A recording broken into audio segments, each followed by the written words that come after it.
I mean, but there's market dips all the time. It's just a fluctuation, little blip on the radar. Yeah, and I think what's important to highlight there, Pierce, is something a lot of people kind of underestimate or don't give enough credit, which is how adaptable these businesses are, especially these Fortune 500s, the S&P 500 companies, these multi-billion dollar companies. Like they're literally designed to find ways around short-term problems and extract as much profit, for those businesses. Like that's literally how they're kind of constructed. That's the skill of these businesses. So naturally, like we've seen kind of what Pierce is alluding to. Like we had the COVID-19 pandemic crash where there was tons of uncertainty. I mean, the economy literally froze shut essentially.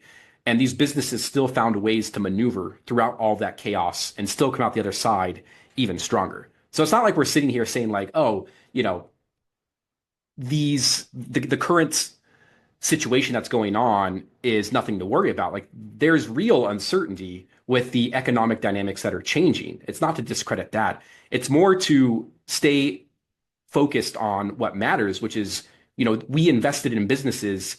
We basically hired businesses that have a great track record at adapting and finding ways around problems. Like that's kind of how we invest. Like that's the mindset we go into it. It's like we know as investors, especially long-term investors, that there's going to be hurdle after hurdle. There's going to be problems that come up in the future. Right now we're dealing with tariffs. Maybe in 2028, we're dealing with something completely different that people can't even imagine right now. But why we're invested in the companies we're invested in is because we believe those companies have what it takes to maneuver through those difficulties and come out the other side stronger, especially for, carrying our portfolio or the way we're kind of investing. So it's just a little bit of a reframe when it comes to what's going on now. Because I think people, it's easy to get caught up in the speculation of how things will play out or, the worst case scenario that might play out. But typically in these times, people discredit the adaptability maybe of some of the businesses that they're invested in.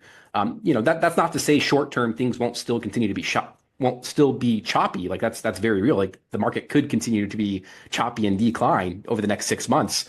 But the reason why we're long term investors and we believe in having this long term philosophy is because over a 5+ year time period, your odds of profit, especially if you're in index funds like the S&P 500, are significantly higher, and they don't require you to make predictions about what's going to happen with these tariffs over the next 6 months. Like you can sit down and play the Right. long-term game rather than the prediction game.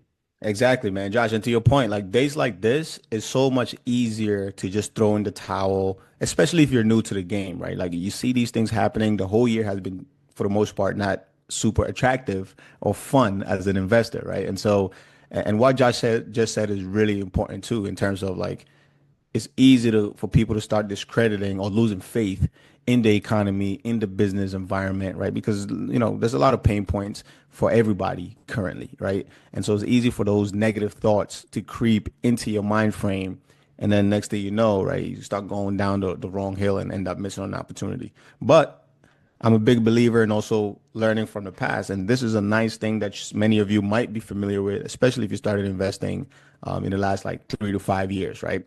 Think about it this way. Warren Buffett is a great example of why you want to play the long game, right? And times like this really highlights why he is regarded as the GOAT when it comes to investing, right? Because if you think back to 2020, right, maybe even to 2024 a bit, mainly like 2023, 2020 to 2023, right? Kathy Woods, which we all became very familiar with, right, seemed like the best and smartest investor. And I'm pretty, of course, I'm sure she has a good team and they're all very smart, hardworking folks.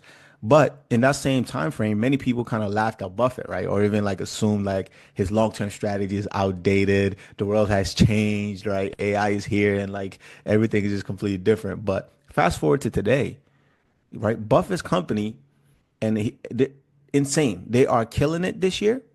They've been killing it for the long term, and is one of the few stocks that's actually performing really, really well. And so, if you ever feel a little bit tight, a little bit uncertain, a little bit discouraged and losing faith in the market, unless Buffett decides to take all of his money and just run away and hide it under a rock or buy gold with all of his money and just like, play with it or something. You should have a pretty good faith that the economy will rebound because one, it's never failed to do so. And no matter what problems come in play, nations solve them, presidents and teams and national leaders figure out a way to get past them, right? CEOs, executive boards, the businesses, the employees, we all collectively figure out ways to move things forward and get things in better position. So yeah, just stay investing. Don't stop. Market hustle, I'm a hustle with that market hustle. Go.